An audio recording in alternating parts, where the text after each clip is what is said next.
Canter or Momentum? Which of these two early game passives should you invest in and why? So I have 4 Maddening runs. This is my third. My third and fourth are on chapter 18, so they're over the halfway point. But I've used Momentum on 2 runs, like exclusively. I put Momentum on a bunch of units, and I use Canter on a bunch of units. So let's start off with which one's better. Early game, I think Canter's way better. Late game, like middle game, I would say Canter's a little bit better. And then late game, I would say they're probably about even. Canter is still always really strong, but Momentum is nice late game if your units are barely not able to last hit things or to kill things, so it gives you a little bit extra damage consistently. It still is good early game. It's just that the repositioning allows you to be super aggressive and get in and out a little bit better. Whereas Momentum allows you to just get in, but with more damage. So that's kind of like the difference between the two. One gives you flexibility on your units. The other just gives you raw damage. And both cost 1k SP and happen to also be from Sigurd. So there's definitely an argument to be made that Sigurd is crazy. I'm running it on Saline, Alir, and I think that's it in this party. On my other playthrough, I think I have 3 units. I think Anna has it, Alir has it, and someone else has it. So I have it on 3 units on the other run. It's hard to get to 1k SP in some of these units before Chapter 10 when you lose all your emblem rings. Chapter 11, because that's a 2-part mission where as soon as you enter, you can't leave until you finish both parts. But I would say Canter on average will make your life a lot easier because you can do things where if you could just move a tile or two after attacking the enemy, you could stay out of range of a bow or out of range of some enemy with a killing edge or whatever. Like it's just that extra little bit of mobility that lets you get in and out that is definitely missing from units because they got rid of Canto. Probably because it was too overpowered, so I don't blame them for removing Canto from the game. But here's an example. So she has Canter, so I can't really hit and run anything, but let's say an enemy was like here. I could move in, hit them. So look at how many things he hit me, then Canto too. Now look at how many things he hit me. That is the difference between Canter. Just 2 tiles. Look at that difference. I'm dead, I'm alive. That is Canter. That is why I think it is one of the best, if not the best thing to throw on any of your units. It doesn't even matter what the unit is. It's fantastic on Dancer. So like let's say we attack something or whatever, right? I hit a dude with L Thunder. For the hell of it. Let's say we do that. Alright, so if I dance and then sit here, I can get hit. But if I dance and then Canter, I can get to safety. So like this extra bit of repositioning adds up over time. But similarly, momentum damage adds up too. So it's not like momentum is for nothing. There have definitely been instances where momentum pushed my initial hit. Like let's say I'm doubling an enemy mage, and I do kill it in 1 round, but I don't kill it right away, and I take counterattack damage. Momentum did push my damage up to like lethal thresholds on my first hit when I would double with like a steel sword, or it would push my damage up so that I could 1 round something, or it just put my damage up so that I could deal bigger damage to a boss. So the momentum damage is good, and honestly, I wasn't like suffering horribly because I don't have Canter. It's nice to have, but it's not like you need it. But it definitely helps with positioning because then you can min-max your position every single turn, which is something you can't really do with momentum. With momentum, you have to plan your attacks super precisely and be really considerate of what is around the enemy so that when you dive in and you end up near them, that you're not going to die. But there are other ways to deal with it. So like momentum favors dive-heavy team comps where you kind of go in, attack a thing, and then the rest of your team dives in after them. And the ideal situation is you kill a bunch of enemies and then you have to tank 1 to 2 of them, but you can, and you calculate that out ahead of time. You look at their damage values, you look at your defense and res, you look at their speed. So for example, if I can tank 2 enemy mages, if I have enough speed to not get doubled and enough res to not get killed, and I can dive my entire team into an enemy position with momentum builds, I will do that, right? And as long as it's like reasonably safe to do so, you don't need Canter. But Canter does allow you to be super flexible.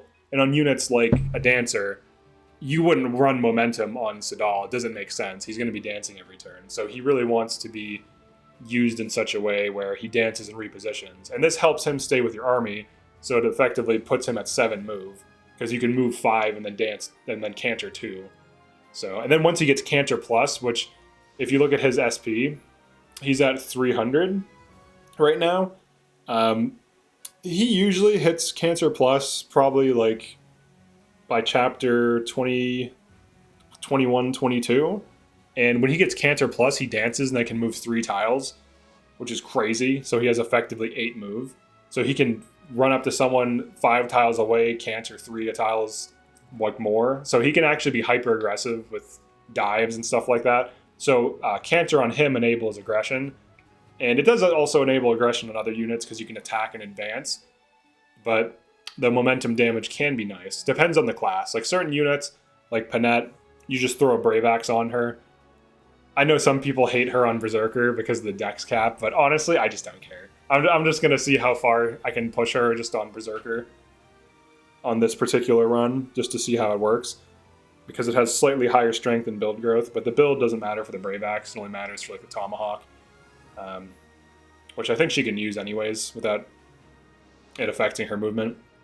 But between the two skills, especially if you're not used to this game, Canter will make your life easier. Momentum will make it more fun. That's what I would say. After running, I did 2 runs where I just spammed Canter. I did 2 runs where I spammed Momentum.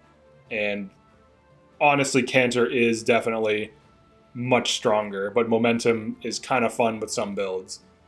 So I guess that's the overall message of the video. Now, do I recommend trying Momentum out? Like running it on a bunch of units instead of Canter?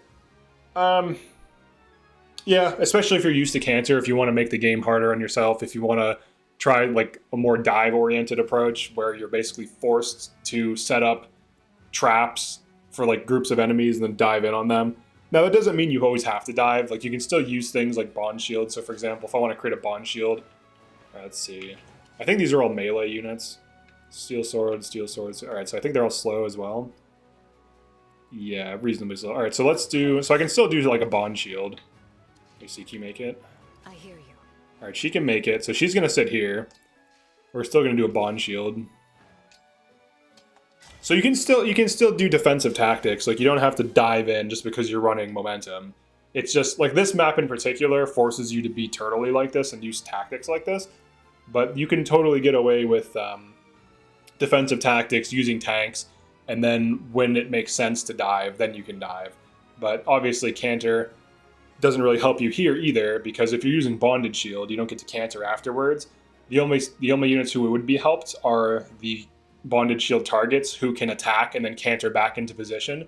In that case, Canter is definitely better. So in terms of like metagame tactics, I would say Canter is better for things like Bonded Shield, for things like Goddess Dance, for general repositioning to open up tiles so that certain units can hit certain targets. Like let's say you attack an enemy who's at 2 range. Like let's say there's an enemy like here, right? And this is the only tile that's 2 range right now that you have access to. So if you attack and then Canter, you can have another unit attack at 2 range. So Canter can be useful even just for like stupid little things like that. So I would say in terms of like raw power, it has to go to Canter. Momentum is fun, but after using both, like my map knowledge of the maps, or like my knowledge of the maps has definitely helped my playthrough dramatically.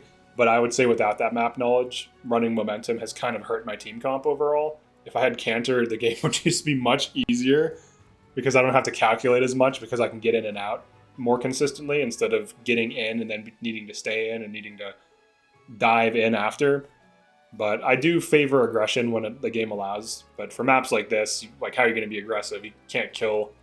How are you going to kill like 8 enemies down here reasonably? You know what I mean? Like there's certain enemy phase builds and classes that are kind of required for certain maps. But there are definitely attacking maps for sure. There's some endgame chapters where aggression is encouraged. Especially the boss. The final boss, you can't turtle, you can't slow push it. You have to be aggressive, you have to use warps, you have to use mobility, you have to use every tool you have access to burst that dragon down before it just spirals out of control. If you try to be slow on the boss, you are heavily punished. But Canter is good for aggression too. I don't want to try to appear to be making the argument. I don't want you to think I'm making the argument that Canter is not aggressive. It can be used aggressively because you can dive in and then canter deeper into the enemy position. So it does allow for positional aggression, whereas momentum allows for numerical aggression in terms of damage numbers. But both are good. Momentum's really fun. If you're finding Maddening too easy, like if you've beaten the game a few times on Maddening, I recommend just don't run Canter at all and just try momentum on your units. It's definitely a lot of fun. Obviously, you'd probably still want to run Canter on your Dancer, or just don't even run a Dancer at all if you want a challenge. But yeah, I would say both are very strong. Obviously, Canter is just the superior passive. It gives you so much. Just moving a tile or two usually is the difference between life or death in a lot of positions. And that little extra bit adds up over time. And even if you just think about it in terms of extra tiles moved, if you have a unit constantly cantering around after every single attack, like you're moving upwards of an extra 30 to maybe even 100 tiles a mission. If you're like even in like a closed position where you're being bombarded, you can still do poke out tactics where you poke your head out, hit something, and then canter back to safety, or you just canter back so that a single enemy can hit you, and then you can tank it. Even just that is enough. And I found that's missing on my 3rd and 4th runs, where I have almost no canter units. But yeah, I felt like this was a interesting topic to make after basically doing 4 Maddening runs, 2 with canter, 2 with momentum.